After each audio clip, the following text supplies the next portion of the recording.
Welcome to our podcast today. Ask Aaron and ask EJ. This is Coach Eric Johnson, the brand.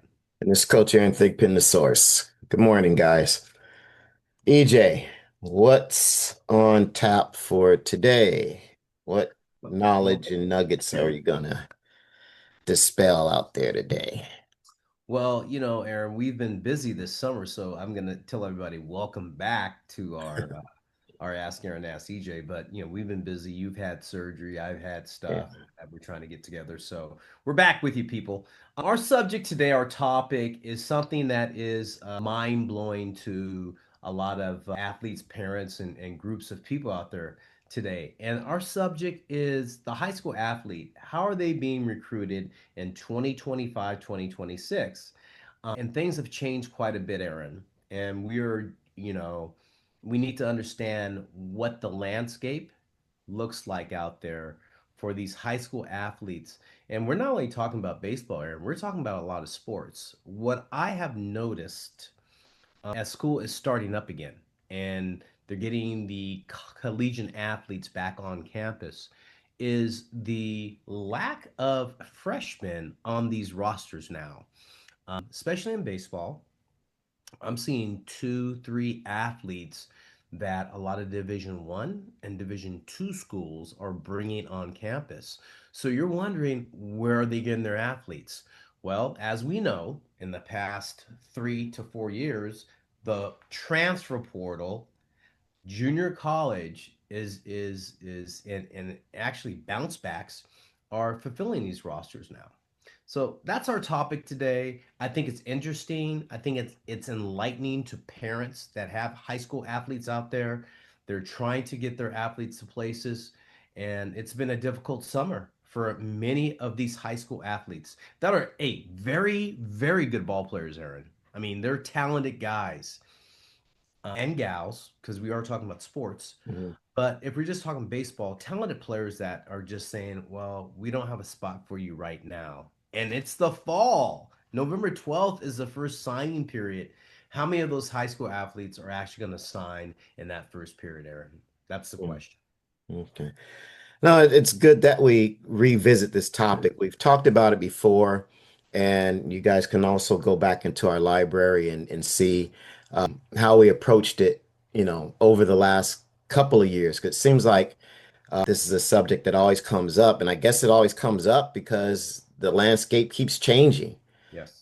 With all the developments with NIL and now changing in roster spots and all these things. It looks like it's starting to even out a little bit, but now we're actually, I think, starting to see the effects of some of these changes. And like you said, now you're actually starting to see these roster spots where there are only two or three, freshmen. Right. And so, it's good for us to have this conversation so that way we can kind of always help you guys pivot as the landscape changes and you guys can make your changes accordingly. Obviously, nothing's gonna be forever, be static because it seems like they're always trying to Right. make some changes or do some things with this. But at least for the time being, you can redirect if you're not going in the right direction or putting your resources in the right place. But yeah, it seems like the screws are tightening. And from a training standpoint, I see it because athletes are coming to me and everything is important. Yes. Your playing stats, your grades, the financial packages that you might be available for, your metrics. I've got kids now in situations where coaches are saying, look, we like this, we like that, we like this, but you don't have this 60 time or you don't have this 30 time. And they're kind of holding kids at arm's length because of maybe one metric. And, that's kind of hard, but you have to check all the boxes now Yeah. if you're that average collegiate athlete. If you're that exceptionally gifted athlete, maybe you're not going to be in that boat. But if you're the average collegiate athlete, you've got to check every box. You can't leave nothing to chance. And I always tell the kids, excuse me, you've got to try and develop a plus ability. One of those categories, there has to be a plus. There has to be an above average. Otherwise, again, what's to, have a coach choose you over the other 10 or 12 shortstops that they're looking at. Yeah. And so I know that takes time, and that's why I think those things should be identified early and worked on early so that by the time you are a senior or that junior, you have that one plus ability that also makes you stand out. So just from a training standpoint, that's kind of the strategy that I've adopted. It's not just getting to the standards anymore. It's actually having to be past those standards at least in one category. So, Yeah, I think you said something very valuable as I was back in North Carolina with USA Baseball and really for 3 weeks there and talking to college coaches, just talking to coaches across America and asking them. And we're talking from the West Coast, the East Coast, South, North, et cetera, et cetera. We're talking about this. And when you said, it has to be above the standard, you're absolutely correct. And you're talking about one skill. We're talking now that schools want to see 2 to 3 skills be above average for that high school athlete. Now, hello, I know this is mind-boggling because there used to be this thing where I got these freshmen, I could redshirt them, I could get them 30 to 50 at bats their first year, depending on midweek games, not conference games, and get them some experience. That doesn't play anymore. It's like you need to be prepared as a freshman to play college baseball. It's not like we're gonna wait on you. yeah. You know, it goes back to what I call the D3 mentality. So many roster spots, no athletic money, but academic money. We need a freshman ready now. That's what the Division One and Division Two schools are adopting. Is that old D3 mentality? Is that freshmen have to play, they have to be ready. Let's get them in there. Well, those skills need to be really above average now, and they have to be prepared and ready to go. And I think this starts a little earlier because I'm going to dive into another. I'm going to kind of offshoot here for a second, Aaron. Hmm. I'm going to back up into your freshman year in high school for all those freshmen that are out there and parents who are listening. Get your kids ready now with their body. Don't wait till their junior year. Some people may come into the shop, Aaron, and go, "Hey, look, I've got to get these numbers, like you said, and it's now." That's too late. And you may even argue with me that it needs to be earlier, which we both agree. But minimum, you need to be ready at least and be in a training program minimally by your freshman year. And that's the minimum standards. You and I believe that athletes should be in there earlier because of Yeah. PE and all that stuff into the gym. It's And I want you to talk about this because I think this is important. yeah, it's the fight that I'm having more and more often. And I just had the conversation with a parent just last week, and his kid's been coming to me just about a year. It's probably been about the year mark. And I told him it's time for resistance training. And there was pushback. And I'm like, there's nowhere I can take your kid without him becoming more physical and Right. stronger. And I'm not talking about full blown, weight training and everything, because again, resistance training, there's a lot of modalities. There's weights, of course, there's medicine balls, there's bands, there's body weight. So there's a lot of different ways. But I think a lot of parents, one, ignore this. Two, they're still listening to the old wives' tales that are out there about kids in weight training and resistance training. And so they're frozen. Right. And my advice to that parent was, you don't have to take my word for it. Um, Go do the research, but that's a reality is that a lot of these kids lack the physicality that is required. And then, like you said, they become a sophomore or something and they're undersized and now all of a sudden they're trying to catch up.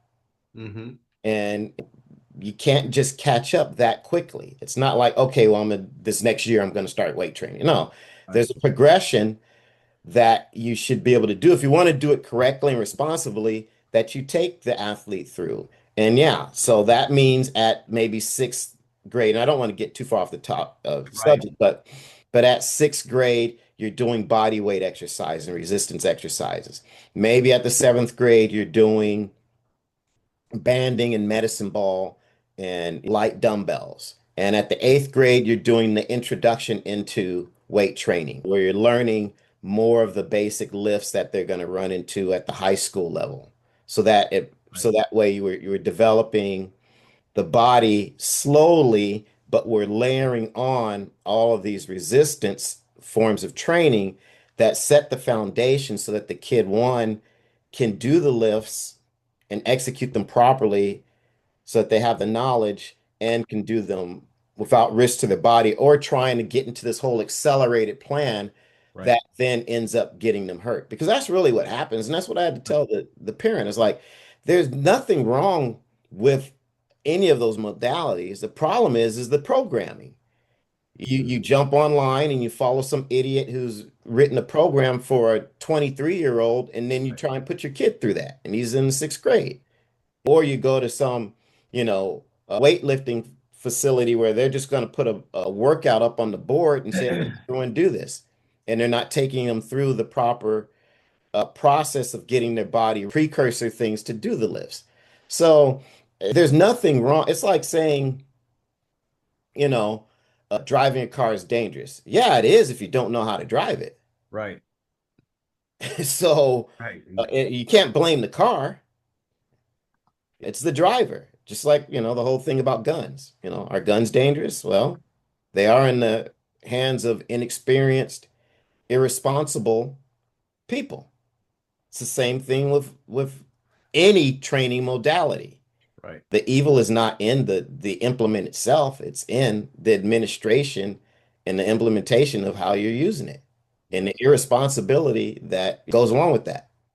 Right. But, to circle back to what we're talking about, Yeah. yeah, you got to start these kids earlier because at least that gives you a buffer. So if your kid is up to speed, no problem. Take the foot off the gas, no Right. worries. But if they're not, you can't say, I get parents who want to say, well, we need to gain, 10 pounds in the next 4 months, or 20 pounds, they want to see them from 160 to 190. It's like, Good yeah, you luck. can put that weight on the scale, but it doesn't mean it's going to be quality weight. And Mm. and even if you get there, what price did you pay? Is the athlete stiff now? Did you do all the tendon and ligament stuff that you need to do so that the muscles aren't outpacing these tendon and ligaments, and then the kid gets hurt? You know? So I think at least having these conversations early at the sixth grade kind of help you navigate this and set things up properly. Because again, when you're looking at the environment of recruiting now and who they're taking, an 18-year-old isn't competing against other 18-year-olds. An 18-year-old is competing against 22-year-olds, 23-year-olds, some instances 24-year-olds, Yes. and those bodies are or can be light years apart. Now throw in that you're a late bloomer. You're really behind the eight ball. Hmm. So that's just the reality of it.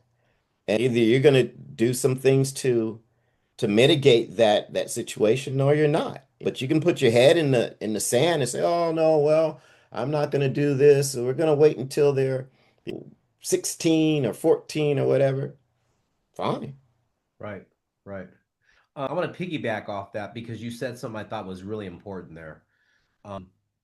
Basically, you heard this term bigger, stronger, faster, but I'm going to add something to that smarter.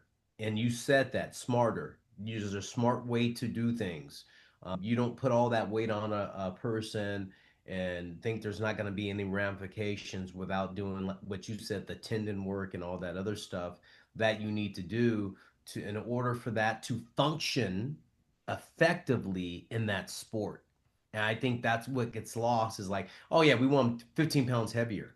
Okay, but is the player going to lose their athleticism? And I think when you're talking about this high school athlete and how he's being recruited today, coaches say he's got to put on some more weight. That's going to help him be a better collegiate athlete.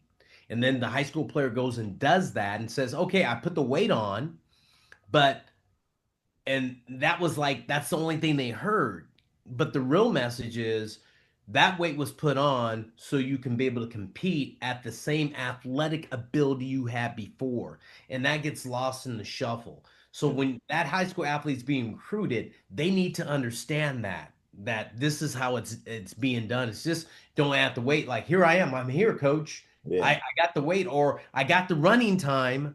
Well, how does that time equate to your athleticism on the field to perform at a high level? And that's what people don't really understand about this, Aaron, Yeah. is that you can hit these benchmarks, Right. but you still have to have that athletic ability to function at a Right. high level. Yeah, and that's why the chasing metrics is so misleading because things are, these coaches say these things and they don't kind of go into context like you just did. So you got guys who, okay, I finally hit, they chase 90, they chase 90, chase Right. 90, but they still can't pitch. Or they still don't have Ability. two other pitches, And it's like, no, everything had, all boats in your sea of abilities have to rise, Right. not just one little dinghy. Mm-hmm. Absolutely. Yeah, I I think you said that really really well. As I look and hear and experience this, because I experienced this a lot this summer, as I went to these very elite baseball tournaments and played this summer, I saw less and less college coaches at these events unless it was a top level event. I mean, top level event, then I would see a lot of coaches. But I saw a lot less coaches mill around usual. And I would call them and ask them, "Hey, where are you at this week? Where you been? Where are you leading to? How many days you going to be here?" So the coaches used to spend like example, USA Baseball Championships, right? Well known. Everybody goes to the West Champs or the East Champs. Hmm. And you would see at a complex, and I'm going to talk about four fields and a tower, okay? That's one complex. You could see anywhere from 20 to 35 coaches easy. Hmm. This summer, 5 to 10. Hmm. Asking them, "Hey, we're out watching collegiate players that are in the portal." I And was I'm, just, I, yep. and I'm going, interesting. The recruiting period, and we could talk about this later, this is another subject, and how much has changed. And that will be another subject. But they're like, oh, we're out in the portal looking at guys. Like, there's over so many athletes in the portal that if we go to this one league, we can see all of them. Right. They may just sit in that league for 2 weeks and just go there and watch all these athletes come through the portals. They might see 50, 60 guys in game situations against other collegiate athletes that are throwing effectively that they would see in their own league. And they can say, now I can get a real assessment rather than go to a elite tournament, USA Baseball Championships, Right. and see an athlete that is facing a guy throwing 80 Yeah. versus a guy That's throwing 95. that's a game changer. Parents, I don't know if you guys quite got what he said, but basically that's a game changer in the sense of all of you parents who are flying all over the country, going from tournament to tournament, spending all of this money and thinking your kid's going to get seen. Those coaches aren't out there anymore because the portal provides such a higher quality athlete on average. That's where they're going. They're going to the portal and they're going to these events where these older athletes are. They're not at you're not at your showcases and they're not at your tournaments. and they're spending their time evaluating those guys first. And the only younger athletes that they're looking at are those at the very elite showcases. And so that speaks to me as a parent. It's like, okay, if I've got an athlete, high schooler, he's got to one, only be able to compete at elite level showcases if there's a possibility for him to be seen. Two, either go to some kind of camp or instructional thing at a collegiate institution, right? To be seen. Right. And that's it. What other outlets are there? Those are the outlets, it seems to be, Aaron. I mean, I see it. Like, we play in these elite competitions. We go out and play in tournaments so I can assess Right. and get our guys better competition locally. Mhm. Okay. Because locally it's tougher.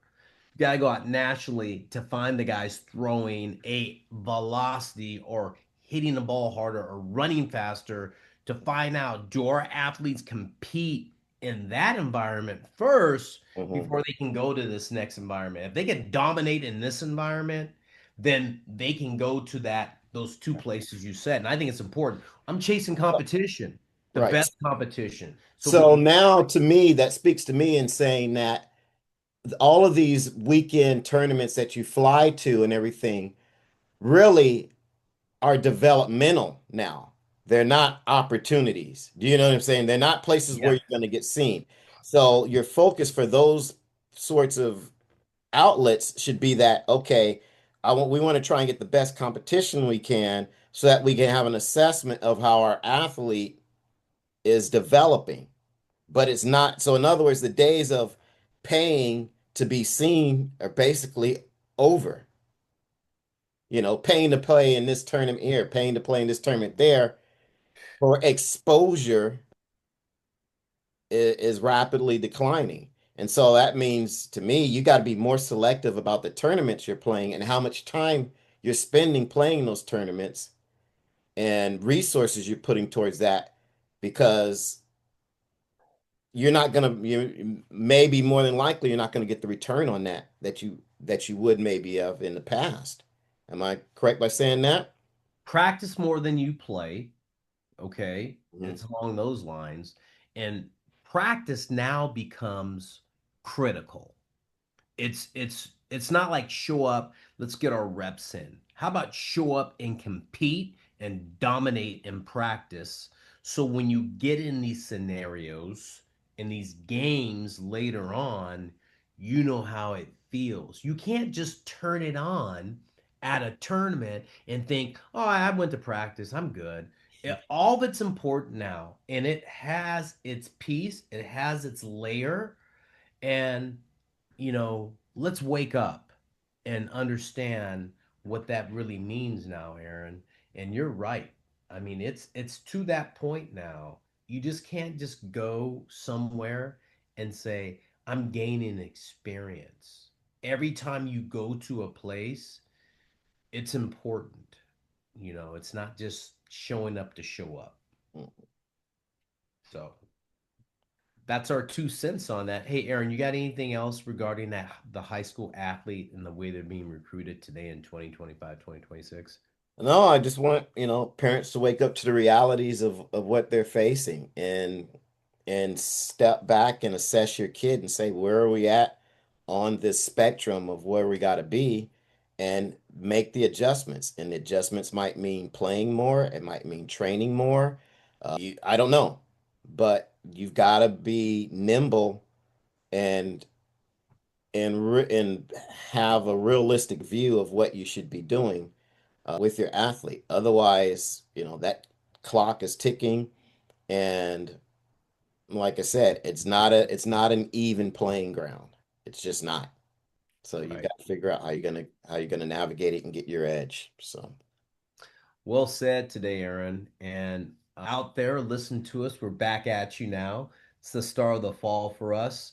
It kind of starts our new season, Aaron. But I just want to let everybody know, hey, tune in to Ask Aaron and Ask DJ, and look forward to getting your comments and anything you have, any questions that we can answer for you on our podcast. Hey, this is Coach EJ, the brand.